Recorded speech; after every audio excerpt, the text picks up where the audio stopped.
What is up, everyone? So I am on the Rehobeth boardwalk at night, and it is after everything is closed, so there isn't much activity out here.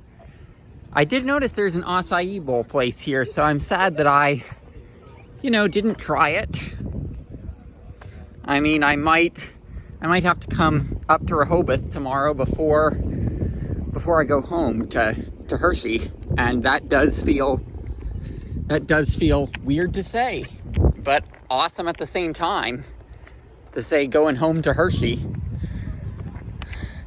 Not to brag too much, but to live at a hotel that has a pool that my employer is paying for.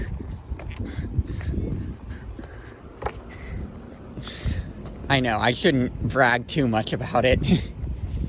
Like, I've been pretty low income my whole life, so now I'm getting to live the good life with that coming up. So, this is the one time where it's the end of vacation, but it doesn't feel like the end of vacation because of what's ahead. But you've still got a few things open. But I wanted to talk Funland because you can see it in the distance down there. So basically with Funland, so that's a place that I grew up going to, that like long before I was into amusement parks. Funland was somewhere that I had been taken to, so I had some memories of that. But having gone back, I knew that it was a very small park that didn't have any coasters, so I was setting my expectations right to not expect it to be quite what I remembered. Love seeing the pride flag up there. But with Funland, not quite as much as big as I remembered. And yeah, it is a little smaller than I remembered. But that's because the last time I went to Funland, I had been to 10 parks or less, and well, now I've been to almost 70 parks. So that's and I had been on less than 50 roller coasters as well. Funland doesn't have any roller coasters, but still, it's something to keep in mind when talking about how long ago it was in my amusement park journey. Literally, I had been on less than 50 coasters when the last time I went to Funland was, and it was at a time where I thought I was too old for most of it.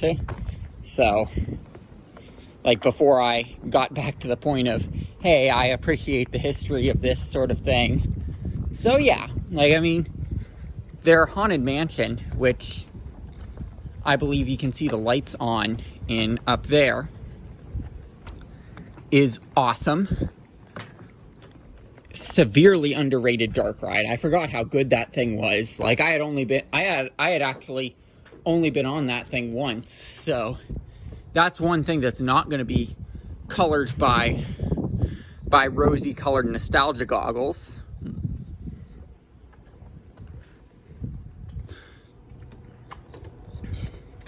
But what I really want to talk about, I want to go to the back to discuss, because then I can show it off.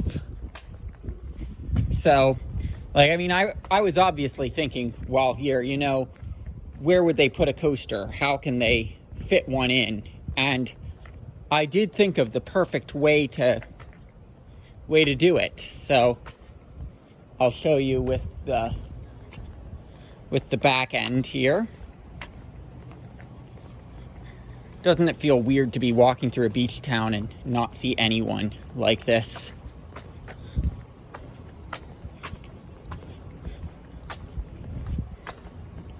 So, oh wow, we've got a back loading dock. It doesn't look like we can see much of the back from this angle. Yeah, that's a driveway, so I'm not going to go up in there. But anyway, what I was going to say is they have a climbing structure.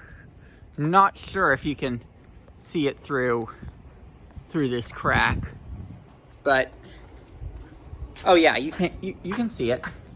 So as you can see in there, at least as you should be able to see when the camera clears up, they do have a climbing structure in there. That climbing structure is right next to their Viking ship.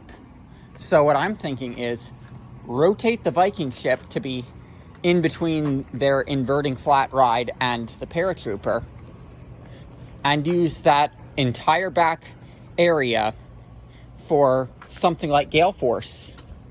Just imagine having an SNS launched El Loco here at Funland and what that would do for it. Or better yet, remove that inverting flat ride, because I'm going to be honest, as a thrill seeker, you might think it's sacrilege for me to say this, but I would not rank that inverting flat ride super high.